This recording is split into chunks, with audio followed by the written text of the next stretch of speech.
Pinatunayan ng ilang estudyanteng mentally challenged sa Iloilo City na hindi hadlang ang kanilang kondisyon para magtagumpay. Humakot sila ng medalya sa isang international athletics event sa Macau. Makibalita tayo kay Julius Belacaol ng GMA Iloilo. Nag-uwi ng 6 na gold, 6 na silver at 7 bronze medals mula sa 20th Special Olympics East Asia Athletics Regional Games ang 6 na estudyante ng Special Education Integrated School for Exceptional Children, Iloilo City.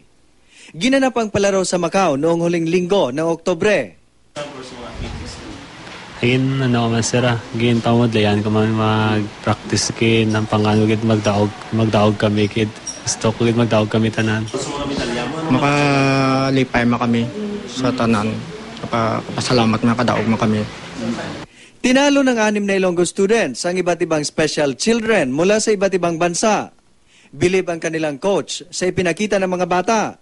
Patunay raw ang kanilang tagumpay na kahit sino, may kapansanan man o wala, kayang magtagumpay at magkamit ng karangalan para sa bansa.